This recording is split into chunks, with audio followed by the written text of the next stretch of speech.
time now for a little off the mic with Mike and Gasia, just a couple people navigating the world of broadcast news in the San Francisco Bay Area. Gasia anchoring the mornings, Mike anchoring the evenings, both raising families with 2 children apiece. Gasia, at one time, we did actually work together, both in the field and on the anchor desk, but it's been a hot second since then. We used to be the kids of the newsroom. You and I were both under 30 when we started here at KTVU. Mike, 28, thank you much. Thank you, 28. Congratulations on 20 years here at KTVU. This is your anniversary. Congratulations. 20 years, and to think about, we didn't even have iPhones when this started, and right now we are doing a podcast and recording audio on an iPhone right now. We are transitioning eventually to a traditional podcast studio, but yeah, 20 years, man. All of it back home at KTVU, and we all had dreams at one point in our life, and I think just being a broadcast news reporter was the dream in itself for me, and then to eventually get back to the Bay Area and do it. So time flies, as they say. I love my job. I'm honored to do it every day, and to walk into the Studio A and Jacqueline Square and do what we do, Gasia. But yeah, every day, you kind of pinch yourself still. Do you remember your very first story? I do, because when we started, they were going to give me, Ed was going to get, our news director at the time, Ed Chapuis, was going to give me like 2 days to like transition into the workplace.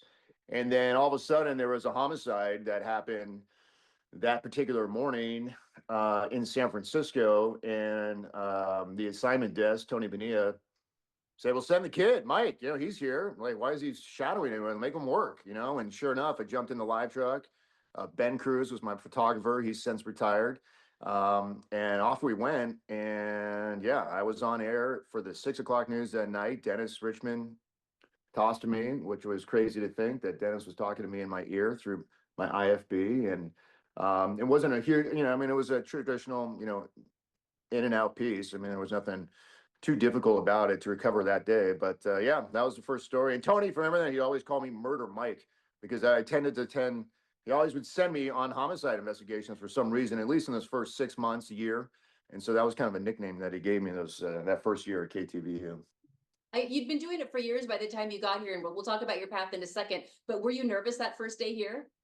I was nervous waking up. I remember having coffee at home. I remember turning on KCBS and the radio and listening to the traffic report. Don't want to be late, and just to think that 2 weeks ago I was in Tucson, Arizona, and 3 years ago I was in, Northeast Kansas, and here I was, stuck in traffic trying to get to KTVU. And I think I wasn't nervous being on air. I was nervous just like walking in the door.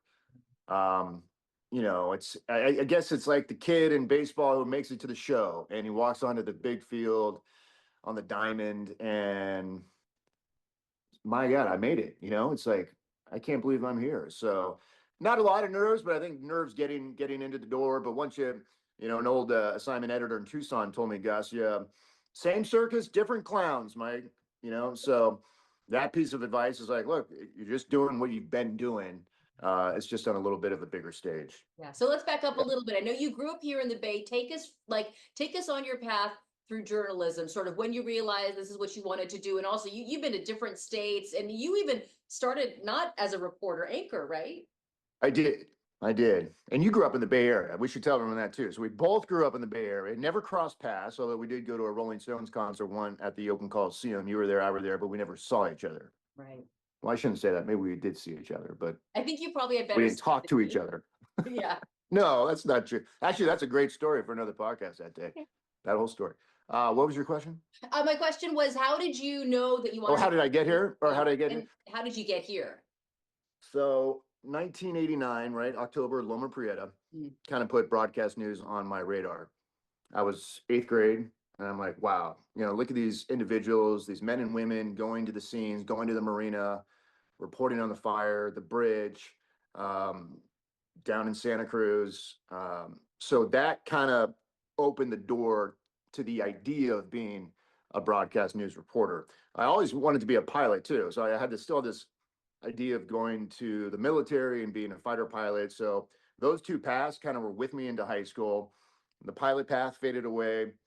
Went to community college, and I was all in at that point. Learning about studios and cameras and broadcasts and reporting and public speaking, and that all came together. Eventually, graduated from Colorado, and I couldn't get a job out of college. Right? So we had our resumes were VHS tapes, Yeah. and you had to put them in the envelopes with your resume and send them off to news stations across the country. I think I was like at 35 attempts to get in, Yeah. and no one would have me. I think I had one phone interview that turned into nothing. So I literally had a key to my sister's house in August of 2000. Mind you, I graduated in May. Our lease was up in Boulder at the home, and I was going to work at Nordstrom, which I had a job, and I was going to try and get into Chico, California, try to get into that market from Sacramento, which is a short drive. So I'm on my way westbound 80. I pull into Park City, Utah, where my other sister was living, and I check my email, and John Janes was a news director at WIBW in Topeka, Kansas, and that email said, "Hey man, you're not really good on your resume tape, but can you shoot?" Meaning, can you grab a camera and take pictures? Call me if you can. So I literally picked up the phone. I called them. I couldn't really shoot either, but you lie. And I said, yeah. So he's like, okay, get out here in 2 days and I will try you out for 5 days, right? You'll shadow one of my photographers and we'll see from there. So I flip a U-turn. I go back to Boulder, I spend the night. I drive 9 hours, whatever it is, the next day, and I make it to Topeka. And at the end of that 5 days, he hired me. He's like, "I like your work ethic. I think you've got a good eye, and I'll teach you about the business and I'll teach you about reporting. But right now, I need you 5 days of work as a photographer," which I did. And then eventually, I was able to one-man band on weekends, which meant you got to shoot these stories and for the newscast, but then you can also do your own report.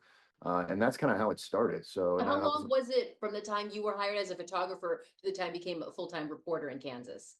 well, I never was a full-time reporter in Kansas. I was a photographer and one-man band. So that weekend shift was my one-man band. And then eventually he gave me like Monday. Monday was my day where I had my own photographer. Right. So, but I never was a full-time reporter there. So that wasn't until, what was it, 15 months later when I got a job in Tucson with KVOA, the NBC affiliate there. And so I went from $8 an hour to $12 an hour Oh, in about 15 months. How about that? that's a 50% raise. Yeah, but and let me tell you this story. In Kansas, I remember, it was a blizzard and I was shooting my own stand-up and I was kind of in tears. I'm like, what am I doing? This is just not what I want. I'm away from my family. They're all in California. And at that moment, I had a decision in life to make. Am I going to go this path or that path? And I just pulled from the strength. My dad died when I was 3, and I always leaned on him. And on his tombstone, it says the words "pillar of strength." And so when I left for college, I said I promised my dad I would come back as a reporter, and I would use those words to be a pillar of strength, to inspire me, to move me, to drive me, no matter how bad the situation may be, to keep going. And so at that moment, I really did lean on those words because I was this close. I was like 24 years old from just saying, forget it. I don't want to do this. Yeah. But if it wasn't in a weird way for my father's death and those words on his tombstone, then I probably wouldn't even be sitting here today talking. So to me, that's an important message to anyone who's doing anything in life, is to find that inner energy and something to hold on to that will drive you to the point that you're like, F it, I'm going no matter what it takes. You got to be strong to do it. Yeah, you're going to charge it, in the words of Mike Mibach. You're going to charge it, right? I still charge it. We had a charge last night. God. So let me ask you, okay, so now you're in Tucson, Arizona. You're hired as a full-time reporter? Full-time reporter working. Yeah, I think I was working Saturday through Wednesdays. I had Thursdays and Fridays off. Yeah. And when did you start anchoring in Tucson? So Lisa and Sally were the weekend anchors. And ironically, they kind of left at the same time, got out of the business within like 6 months of each other. And so I started like just kind of filling in as a solo anchor. Yeah. This was like probably a year or two into it. And eventually, the news director, Lisa Contreras, sign me up to be the weekend anchor. And so I was a solo anchor for about a year before. Now, KTVU, I didn't even apply for a job. They weren't even hiring. So I sent a resume tape, again, the old VHS stuff, to KPIX and I think to KTVU just to get a critique. I was like, hey, where am I at? What do you mind looking at this? Do you think? Because I always think I'd pop into San Diego, maybe Sacramento, and then the Bay Area. But a few months later, Ed, called me and said, send me your last 5 stories. Wow. With the scripts, with the dates on them. Yeah. And then that turned into send me like 3 special reports. And then that turned into send me a big interview you did. And then that turned into can you come to the station over Christmas 2004?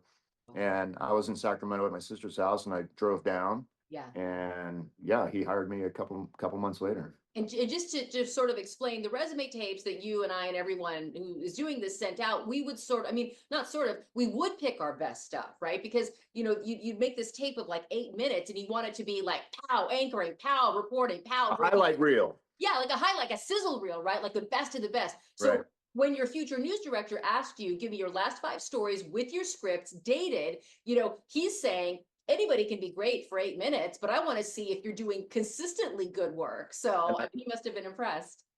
And I was like, oh shit, a little bit. But I was like, thank God I had a good week last week because it was one of those weeks I don't remember the exact stories, but they were big stories.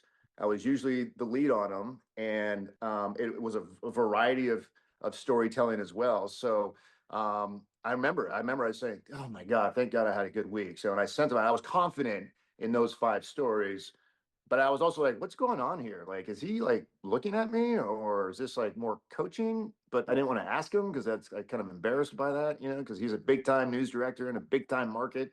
Right. But yeah, that's how it started, and then to get a phone call and go, hey, can you start in March?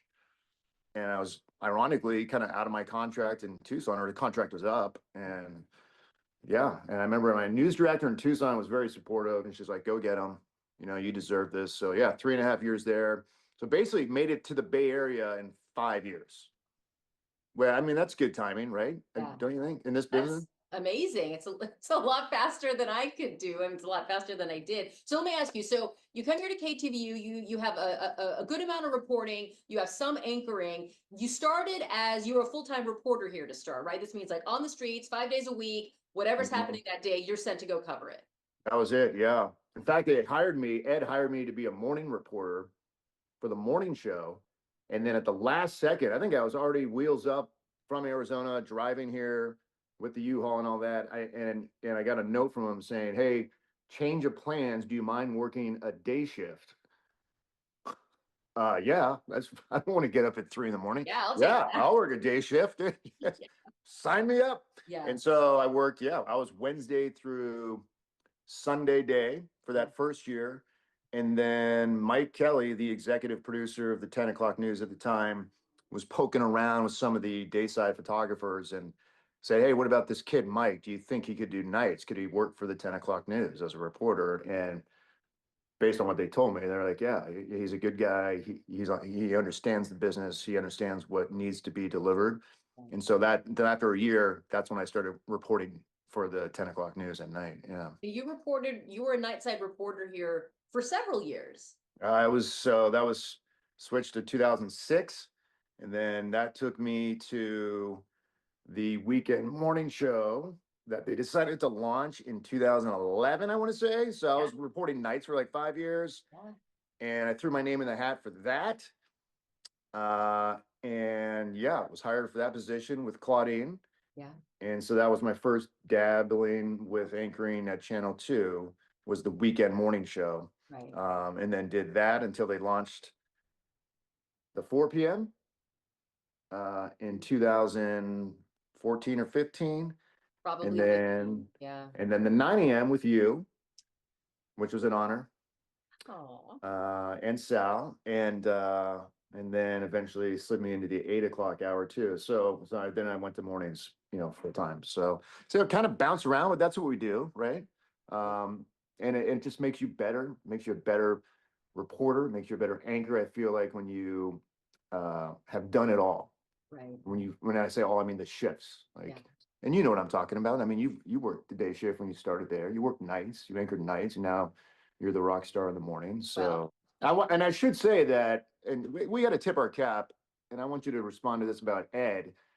Ed Chapuis hired you and I, like you said, within a week of each other, and we're still here. Like turnover in this business is a lot. Like it happens, but I think it says a lot about what he saw, in you and these young kids who at the time, weren't really was frowned upon in that newsroom. I would say that's a safe statement, right? yeah. But we're still doing it. What?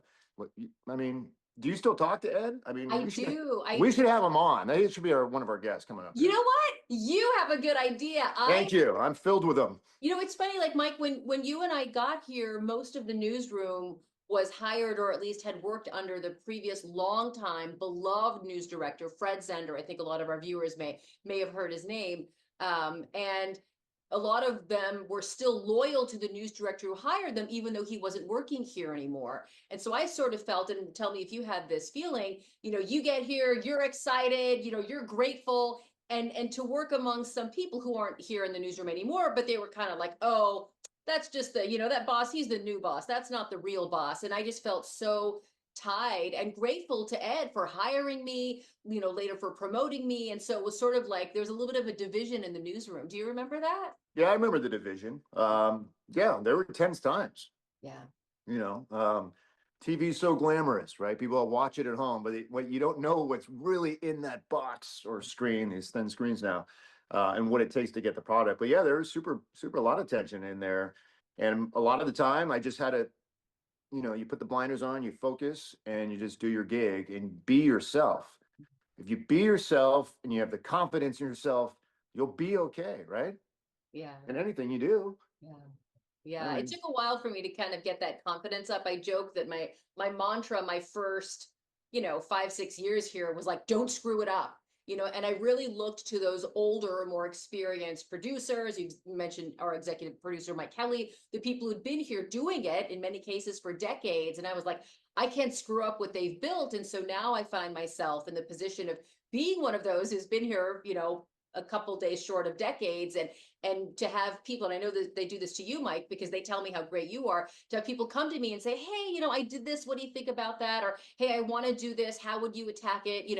It's like to be sort of in a coaching teaching role in a newsroom. For me, it's so gratifying. And I look at these young reporters and these young anchors, and I think I remember exactly what it felt like to be new and hoping you don't mess it up. And I'm like, wow, like now they're coming to us for that sort of yeah, feedback.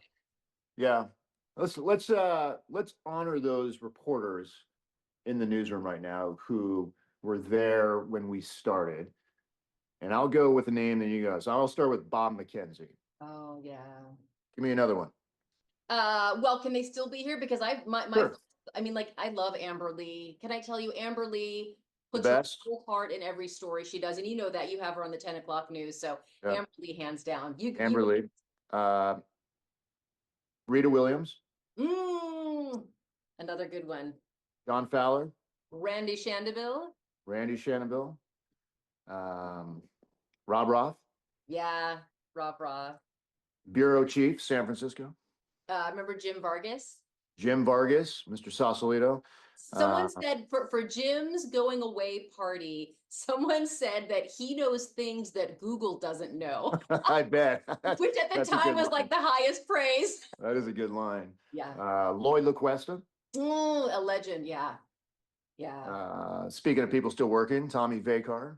Yeah. He'll be here. We'll all be gone, and Tom will still be here doing it. Yeah. I don't know. The list goes on. Sarah So Seidner. Yeah. Sarah Seidner. She's still doing it, just not at KTVU. There's a bunch of those people, who are still kind of out in the world, but Yeah. Robert Honda, right? yeah, Robert Honda. Yeah. So, and the photographers as well. The photographers in this business, we've worked with some of the best, and, we live with them in the trucks, Yeah. and we write those stories right there alongside them. So they're just as valuable, and a lot of the lessons that we learned. A lot of times, hey, Mike, why don't we do this? Well, can we, I got this picture, but you didn't write to it. Let's write to that. Oh, I didn't even see it. Thank you. God, you're right. Give me a second. So, Yeah. what it takes to put the product on air. So it is a team effort, and we've been blessed to have a good team there at Channel 2 for so long, 20 years now. I know. What are your most memorable stories? I know, like, you've done like the big ones, but what, through all your time here, what sticks out most to you? Oh, geez. So, you know, like a lot of us, we've interviewed, the senators and the big politicians and had the one-on-ones, President Clinton for me. But I don't know. There's so many of them. It's really a hard question, and I hate not having a specific answer. Flying with the Thunderbirds was great, in a selfish way. Since I always wanted to be a fighter pilot, and I thought that was great. Covering the Giants World Series, the Warriors championship parades, as a kid who just loved those teams growing up. But I mean, I think as a young reporter working in Tucson, and this was soon after, I mean, we both worked during 9/11. That was a very powerful time in our country, a sad time, an awful time. And then in the years that followed with the war in Afghanistan and Iraq, I was working in Tucson, and a lot of those days, like a daily routine would be go to the DoD website, the Department of Defense website, and click on the link that would say, most recent fatalities of war. And they would pop up. Sometimes it'd be 2 names, sometimes it'd be 15 names or more. And they would always associate the name with the city that he or she grew up in. And so if there was one from Tucson or a surrounding city outside of Tucson, I would go and we would go to that house. And a lot of the times, it was, you'd be driving down the street in the neighborhood, and he's like, well, we don't have the address. I'm like, just look at the flag outside front of that house. He's like, there's the US flag. That's the house. And so we'd go up and you'd have to knock on the door. And, half the time, like I said, they would refuse to speak to us, or slam the door in our face. And another half of the time we'd have moms or dads like embrace me and say, geez, I remember this one mom, you want to tell a story about my daughter? Yeah, come on inside. Let me take you to her bedroom. And we did the interview in her bedroom, and like she was this in high school and honors and athlete, and to be able to have for them to trust me to tell their child's story after 24 hours of them learning that they were just killed in war, was kind of very powerful. It's still powerful to me. I still get goosebumps and choked up a little bit about it, but so that's the power that I think that our jobs hold, and the responsibility I feel every day to get those stories across. So those stories that I did, unfortunate as they are, because they're no longer with us, still had that lingering effect. And some of the most important stories I felt that I was able to tell throughout, this now 25-year career. Yeah, no, I How agree. about you? I should I follow mean, that up with you. no, I agree. It is just so hard because you are being entrusted with, with this young adult's whole life story. And I agree how sometimes the parents, the family make it very clear. Sometimes, you'd walk up and there'd be a sign taped on the front door saying, Yeah. no comment, don't ask, leave our property. And then other times you'd kind of see people going in and out the front door, and neighbors bringing baked goods, and, you kind of, approach and ask. And I mean, not to make this sad part of the podcast any sadder, but there is a story that along these lines sticks with me. It was when I was very early on here, like you, and there was a member of the military who was killed in Iraq, and he grew up in Concord, and so they sent me, and I went and I knocked on the door, and I interviewed his father, and they had the flag out front. I think that the young man who died had just bought a truck. It was like this big shiny truck parked in the driveway, And so I go inside the house, and the father and the stepmother talked to me, and we do the interview, and the stepmom was like showing me all these pictures, and she was beside herself with grief. She was like practically sobbing in my arms. At this point I'm like a 29-year-old, you know what I mean? Like you kind of feel like you're a kid, and it was a lot for me to take in. And I'll never forget how she felt about this young man who died in action. And fast forward probably 10 plus years, so a handful of years ago now, I read in the paper that woman, that the stepmother, that she had died by suicide. And in the article, it said that she appeared to never have gotten over the grief of losing her stepson. Mm. And I remember the last name of the man who died was Kuhn. I think he was Jimmy Kuhn. I'm almost positive. And it's a somewhat distinctive name. And even before I got to her name in the article, I thought, I know who this is. So, you too, you started your journey here at KTVU, as a young man, you didn't have a family. Now you and I both have, teenagers. The awareness shift that came with me with having children was astounding. Like, I thought I cared before. I thought I was empathetic before. I mean, this is like a whole new level. So stories like that, Yeah. it's so emotional and it's so direct. And because you and I report on it every single day, it can be overwhelming at times. Yeah. And just driving around the Bay Area, right? And how many times you go, oh, I remember the story there, or I remember being at that intersection or that building or that field, or like that happens a lot. I mean, I don't know how many stories we've done, but I don't remember every single one of them. But there are triggers. Yeah. Like going down a street or seeing something that triggers, like, I remember covering a story back then. That happens a lot driving around the Bay Area. Well, I think like part of the best things, because like you and I, we both worked in cities where like you didn't know Topeka, Kansas. I didn't know Huntsville, Alabama. So you're dropped in the middle of these cities and you're asked to be a reporter. And you're like, this is like in the day before phone. So you're like, oh, the map says it's only 12 miles away. It should take 15 minutes. And the photog is like, that is an hour at least, So I will say being back here in the Bay, and I'm sure this resonates with you, like we knew where stuff was. Like if you tell me, oh, it's in Concord, okay, that's 25 minutes from where we are in Oakland, or oh, Sunnyvale, okay, need to budget at least 45 minutes. So for me, just being able to work where I grew up and in a region where I kind of knew the lay of the land was amazing. However, I went to more places as a reporter here at KTVU than I'd ever been my whole life growing up here. Like, oh yeah, Sunnyvale was like Fresno to me, even growing up. I'm like, where's Sunnyvale? Exactly. Exactly. Yeah. All right. Well, let me end on this and go full circle, but got to go back to Topeka, Kansas, because I remember the news director was like, this was when I was a photographer. He's like, go shoot weather. I'm like, what do you mean shoot weather? And he's like, go shoot weather. I'm like, it's snowing. He's like, yeah, go shoot weather. And then I went outside and I'm like, it's not snowing anymore. He's like, but it's an ice storm. I'm like, I've never even heard of an ice storm. I thought it just rain and snow. Like, what is an ice storm? It's like you little things you learn. And I'm like, but then you go out and you do it and you make it work, right? You shoot the weather. And now we're back here doing this. So I feel like I should flip it around the next time we talk and I got to grill you about your career here. 20 years. Congratulations to you, Gasia. Well, thank you. And to you, I look around and I'm like, man, like, the newsroom behind me. And I'm like, we used to be those kids, and you and I, we used to actually sit kind of right across from each other. I didn't see you that much because you were more on nights and I was kind of during the day. And so our schedules didn't totally, intersect, but it was nice to sort of be your office mate for a while.